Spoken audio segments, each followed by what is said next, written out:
Hello दोस्तों, स्वागत है आपका अपने YouTube channel real time study में। दोस्तों, आज मैं आपके लिए केमिस्ट्री का एक बहुत ही शानदार टॉपिक रासायनिक सूत्र बनाने की एक ज़बरदस्त ट्रिक लेकर के आया हूँ। दोस्तों, आप लोग रासायनिक सूत्र को याद करते हैं और जैसे ही एग्ज़ाम हॉल में जाते हैं तो वहाँ पर जाने के बाद आप सूत्र को भूल जाते हैं। दोस्तों, आपकी इसी परेशानी को मैं दूर करने वाला हूँ। इसीलिए मैं आपके लिए रासायनिक सूत्र बनाने की एक शानदार ज़बरदस्त ट्रिक लेकर के आया हूँ। दोस्तों, वीडियो शुरू करते हैं, लेकिन वीडियो शुरू करने से पहले आप लोगों से रिक्वेस्ट है कि आप मेरे चैनल पर नए हैं तो चैनल को सब्सक्राइब कीजिए और बेल आइकन को प्रेस कीजिए और वीडियो को ज़्यादा से ज़्यादा शेयर कीजिए। दोस्तों, चलते हैं वीडियो की तरफ। दोस्तों, जैसा कि आप लोग देख रहे हैं, यहाँ पर मैंने कुछ सूत्र लिए हैं, जैसे कि हाइड्रोजन क्लोराइड, हाइड्रोजन सल्फेट। इसी प्रकार से सभी सूत्र लिए हैं मैंने, करीब 14 सूत्र लिए हैं यहाँ पर। अब हम इन सूत्रों को किस प्रकार से बनाते हैं वो देखेंगे। यहाँ पर मैंने कुछ आयन लिए हैं। यहाँ पर देखिए आप, इन सूत्र के अंदर जो सूत्र का जो पहला भाग होता है, ये वाला जो भाग होता है, ये धातु होती है, ये धातु होती है। और ये जो दूसरा वाला सेकंड वाला भाग होता है, ये वाला, ये आयन होता है, ये आयन होता है। ये तो धातु होती है और ये जो होती है वो आयन होता है। दोस्तों, रासायनिक सूत्र बनाने के लिए हमें कुछ धातुओं की संयोजकता याद होनी चाहिए।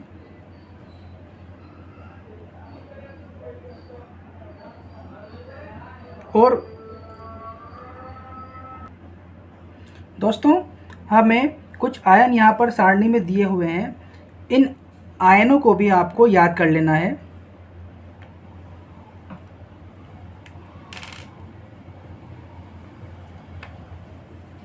जैसे कि halide ion, hydroxide ion, cyanide ion, इसी प्रकार से परमैंगनेट, एसीटेट, बाइकार्बोनेट, क्लोरेट, ये जितने भी आयन हैं, जो मोस्ट आयन हैं, वो मैंने सब ले लिए सारणी के अंदर।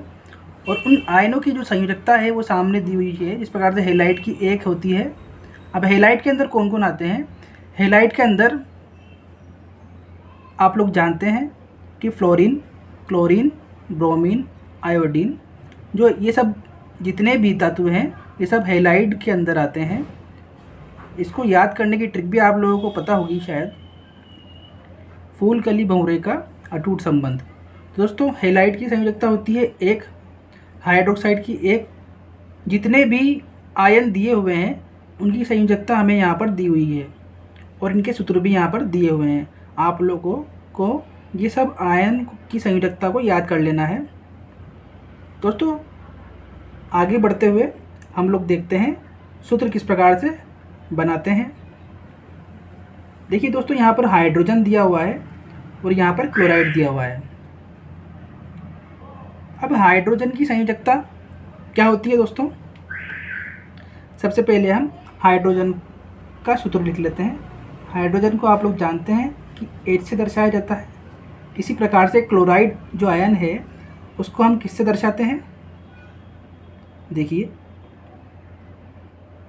क्लोराइड आयन आता है हेलाइड के अंदर, तो क्लोराइड को हम दर्शाते हैं Cl से। ठीक है, उसके बाद में हम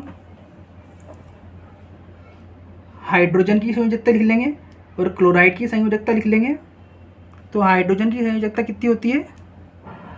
हाइड्रोजन की संयोजकता होती है 1। इसी प्रकार से क्लोराइड की संयोजकता कितनी होती है? क्लोराइड की संयोजकता भी होती है 1। चूँकि दोस्तों यहाँ भी संयोजकता 1 है और यहाँ भी संयोजकता 1 है, इसीलिए जब संयोजकता समान होती है तो वो आपस में कट जाया करती है। तो ये 1 से 1 कट जाएगा। यहाँ पर सिंपल सा सूत्र बनेगा। क्या बन जाएगा? हाइड्रोजन क्लोराइड का सूत्र HCl। इसी प्रकार से दोस्तों दूसरे नंबर का उदाहरण देख लेते हैं। यहाँ पर देखो हाइड्रोजन सल्फेट दिया हुआ है।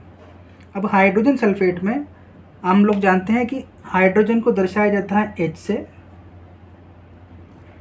और सल्फेट को दर्शाया जाता है SO4 से। अब इनकी संयोजकता देख लेते हैं। हाइड्रोजन की जो संयोजकता है वो होती है 1 और सल्फेट की संयोजकता होती है 2। यहाँ पर देखिए सल्फेट, ये सल्फेट है, इसकी संयोजकता कितनी है 2।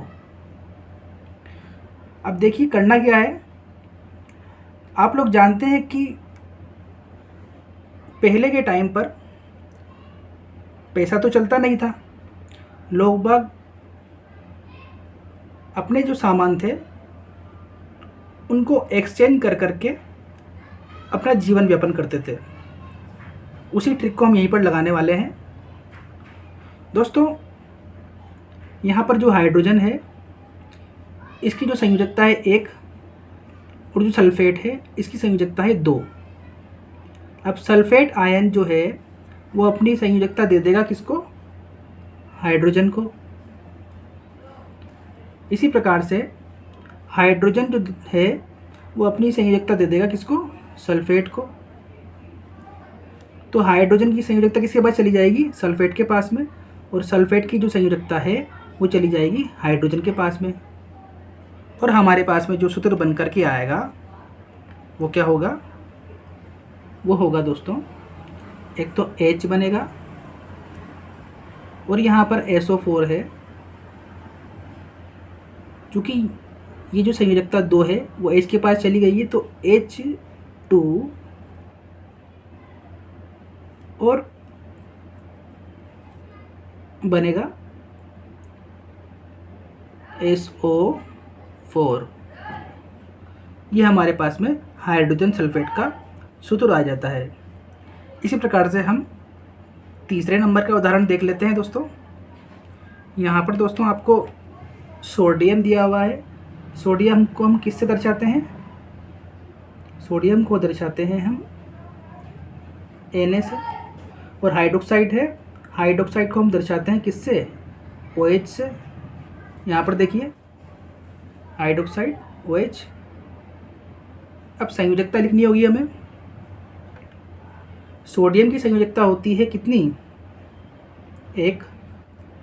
इसी प्रकार से हाइड्रोक्साइड की संयोजकता कितनी होती है, यहाँ देखिए आप 1। अब हम अदला बदली कर देंगे। सोडियम जो है वो अपनी संयोजकता किसको देगा, हाइड्रोक्साइड आयन को। इसी प्रकार से हाइड्रोक्साइड आयन जो है वो अपनी संयोजकता किसको देगा, सोडियम को, धातु को। तो हमारे पास में जो रासायनिक सूत्र बन करके आता है वो आता है सोडियम NaOH। क्योंकि इसके पास भी 1 है और इसके पास भी 1 है तो 1 और 1 मैंने आपको बताया है कि अगर संयोजकता समान है तो आपस में कट जाया करती है। इसी प्रकार से हम चौथे नंबर का उदाहरण देख लेते हैं। यहाँ पर एल्यूमिनियम दिया हुआ है। अब एल्यूमिनियम की संयोजकता आप जानते हैं। सबसे पहले एल्यूमिनियम का सूत्र लिख लेते हैं हम। एल्यूमिनियम को हम दर्शाते हैं Al से। अब हाइड्रोक्साइड आयन है तो उसको हम दर्शाते हैं OH से। संयोजकता हम देख लेते हैं। एल्यूमिनियम की संयोजकता होती है कितनी, 3। हाइड्रोक्साइड की संयोजकता कितनी होगी, 1 होती है। अब अदला बदली कर लेते हैं। एल्यूमिनियम अपनी संयोजकता किसको देगा,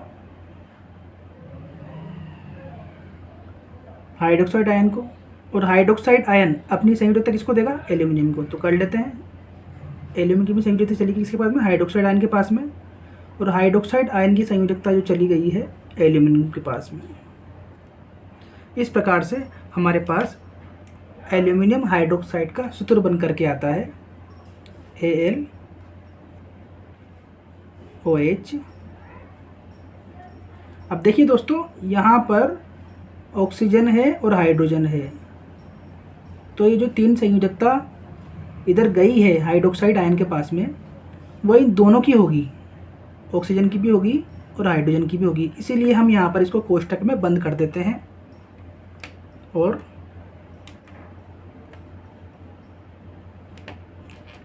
यहाँ पर लगाएंगे 3। तो हमारे पास में एल्यूमिनियम हाइड्रोक्साइड का सूत्र बन करके आता है AlOH का होल थ्राइस। अगला उदाहरण देख लेते हैं, पोटेशियम ब्रोमाइड। दोस्तों पोटेशियम ब्रोमाइड के अंदर पोटेशियम को हम लिखते हैं K से, इसी प्रकार से ब्रोमाइड को हम लिख सकते हैं Br से दर्शाते हैं। अब यहाँ पर इनकी संयोजकता लिख देते हैं। पोटेशियम की संयोजकता कितनी होती है? 1 होती है, और ब्रोमाइड जो होता है उसकी संयोजकता होती है 1। चूँकि आपको मैंने बताया है कि हेलाइड जितने भी हैं उनकी संयोजकता 1 होती है, तो ब्रोमाइड भी हेलाइड समूह के अंदर आता है। फूल कली बहुरे का अटूट संबंध, फ्लोरीन, क्लोरीन, ब्रोमीन और आयोडीन। अब अदला बदली कर देते हैं। पोटेशियम अपनी संयोजकता किसको देगा? ब्रोमाइड आयन को। ब्रोमाइड आयन अपनी संयोजकता किसको देगा? पोटेशियम धातु को। तो हमारे पास में इस प्रकार से जो सूत्र बन करके आएगा वो आता है K और Br। क्योंकि यहाँ पर भी संयोजकता 1 है और यहाँ पर भी संयोजकता 1 है, इसलिए जब संयोजकता समान होती है वो आपस में कट जाया करती है, मैंने आपको बताया है। देख लेते हैं दोस्तों 6ठे नंबर का उदाहरण।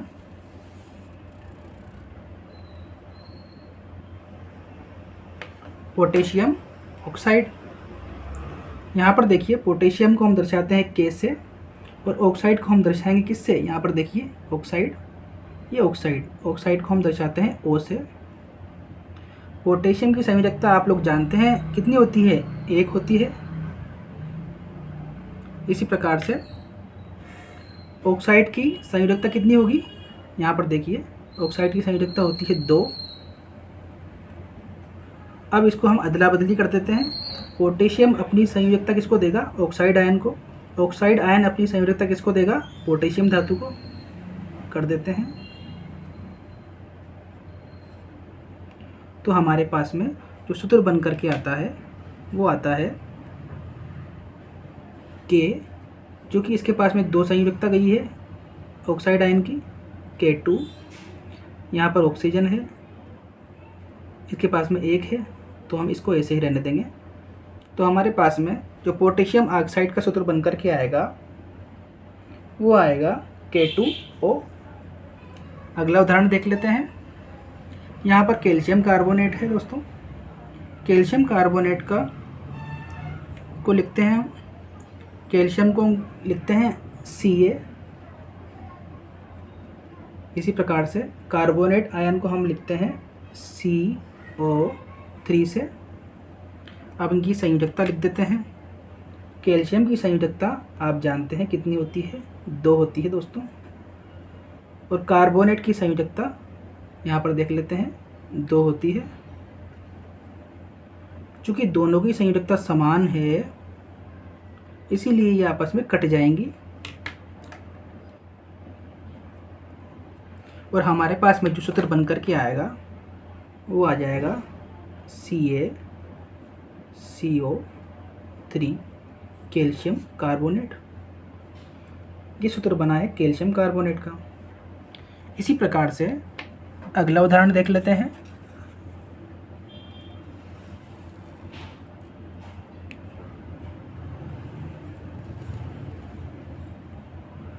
यहाँ पर जो 8वें नंबर का उदाहरण है पोटेशियम, जिसको हम दर्शाते हैं K से, डाइक्रोमेट, इसको हम दर्शाते हैं Cr2O7। ये देखिए यहाँ पर डाइक्रोमेट Cr2O7। अब इनकी संयोजकता हमें लिखनी होगी। पोटेशियम की संयोजकता हम जानते हैं 1 होती है डाइक्रोमेट की संयोजकता यहाँ पर लिखी हुई है 2 होती है। दोस्तों अब हमें इनकी संयोजकताओं की अदला बदली करनी होगी। तो पोटेशियम अपनी संयोजकता देगा डाइक्रोमेट को, आयन को। इसी प्रकार से डाइक्रोमेट आयन अपनी संयोजकता किसको देगा? पोटेशियम आयन को, पोटेशियम धातु को, सॉरी। तो हमारे पास में जो सूत्र बन कर के आता है वो आएगा K2 Cr2 O7। ये हमारे पास में सूत्र बन करके आ जाएगा। इसी प्रकार से 9वां उदाहरण देख लेते हैं। यहाँ पर सोडियम दिया हुआ है। सोडियम को हम लिखेंगे Na से, क्लोरेट को हम लिखते हैं ClO3। चूँकि क्लोरेट यहाँ पर दिया हुआ है, देखिए ClO3। अब इनकी संयोजकता हमें लिखनी होगी। सोडियम की संयोजकता हम जानते हैं कितनी होती है, 1 होती है। इसी प्रकार से क्लोरेट की संयोजकता भी कितनी होती है, 1 होती है। मैंने आपको बताया है अगर समान संयोजकता होती है तो वो आपस में क्या होती हैं, कट जाया करती हैं। तो ये भी कट जाएगी, ये भी कट जाएगी। हमारे पास में जो सूत्र बन कर के आएगा वो आ जाएगा सोडियम क्लोरेट का NaClO3। अगला उदाहरण देख लेते हैं, हाइड्रोजन परऑक्साइड। दोस्तों हाइड्रोजन को हम लिखते हैं H से और परऑक्साइड को हम लिखते हैं, सॉरी हाइड्रोजन परऑक्साइड को हम लिखते हैं O2 से। ये देखिए परऑक्साइड कहाँ पर है, ये परऑक्साइड को हम लिखा है O2 से। अब इनकी संयोजकता हम लिख देते हैं। हाइड्रोजन की संयोजकता आप जानते हैं 1 होती है और परऑक्साइड की संयोजकता कितनी होगी, 2 होती है। अदला बदली कर लेते हैं इनकी। हाइड्रोजन अपनी संयोजकता देगा परऑक्साइड आयन को और परऑक्साइड आयन अपनी संयोजकता देगा हाइड्रोजन आयन को। इसी प्रकार से हमारे पास में जो सूत्र बन करके आता है वो आता है H, चूँकि इसको 2 मिली है तो H2, यहाँ पर O2 है, इसको 1 मिली है तो O2। एक का कोई मतलब नहीं है लिखने का। इसी प्रकार से अगला उदाहरण देख लेते हैं, सोडियम बोरेट।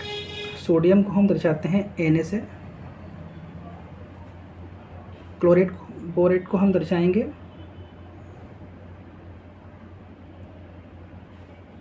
BO3 से। इनकी संयोजकता हम लिख लेते हैं।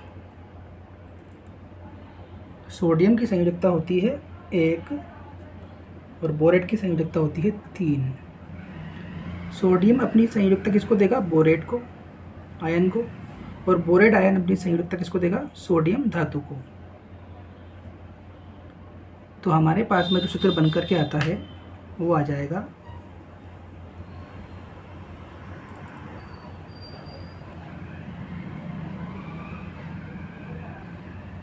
Na3BO3।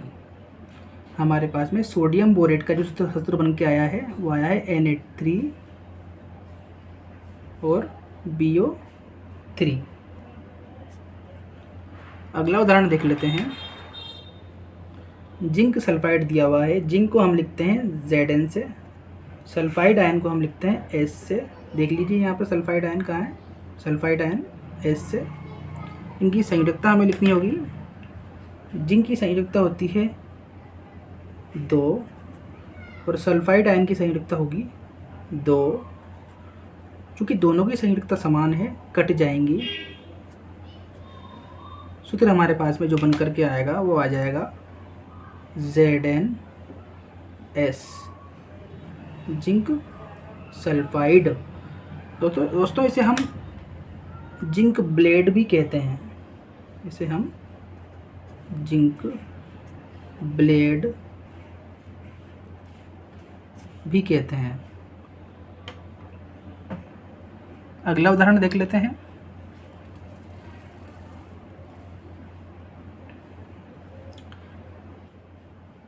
13वें नंबर का हमारा उदाहरण है मैग्नीशियम बाइकार्बोनेट। मैग्नीशियम को हम लिखते हैं Mg से और बाइकार्बोनेट को हम लिखते हैं HCO3 से। इनकी संयोजकता लिख देते हैं। मैग्नीशियम की होती है 2, बाइकार्बोनेट की होती है 1। मैग्नीशियम अपनी संयोजकता देगा बाइकार्बोनेट को, बाइकार्बोनेट आयन अपनी संयोजकता देगा मैग्नीशियम को, बाइकार्बोनेट आयन 1। इस प्रकार से हमारे पास में जो सूत्र बन करके आएगा वो आ जाएगा Mg, इसको मिली है 1, क्योंकि 2 जो मिली है वो सभी तत्वों को मिली है, तो यहाँ पर हम लिखेंगे कोष्टक में HCO3 बंद करेंगे, 2 मिली है इसलिए यहाँ पर लगाएंगे 2। तो हमारे पास में जो मैग्नीशियम बाइकार्बोनेट का सूत्र बन करके आया है वो आया है MgHCO3 का होल ट्वाइस। हमारा जो लास्ट उदाहरण है वो देख लेते हैं, हाइड्रोजन फॉस्फेट। क्योंकि हाइड्रोजन को हम लिखते हैं H से, फॉस्फेट को हम लिखते हैं PO4 से। ये देखिए फॉस्फेट कहाँ पर है, ये फॉस्फेट, इसको हम लिखते हैं PO4 से। इनकी हमें संयोजकता लिखनी होगी। हाइड्रोजन की संयोजकता कितनी होती है आप जानते हैं 1, फॉस्फेट की संयोजकता होती है 3, अदला बदली कर देंगे। हाइड्रोजन अपनी संयोजकता किसको देगा, फॉस्फेट आयन को, फॉस्फेट आयन अपनी संयोजकता देगा हाइड्रोजन को। इस प्रकार से हमारे पास में जो सूत्र बन करके आता है वो आता है H, 3 है H तो 3, H3PO4 हाइड्रोजन फॉस्फेट। तो दोस्तों ये था हमारा आज का वीडियो। दोस्तों आपको वीडियो कैसा लगा आप कमेंट बॉक्स में उत्तर ज़रूर दें। दोस्तों वीडियो अच्छा लगा हो तो वीडियो को लाइक कीजिए, चैनल को सब्सक्राइब कीजिए और वीडियो को ज़्यादा से ज़्यादा शेयर कीजिए। मिलते हैं दोस्तों अगले वीडियो में। धन्यवाद।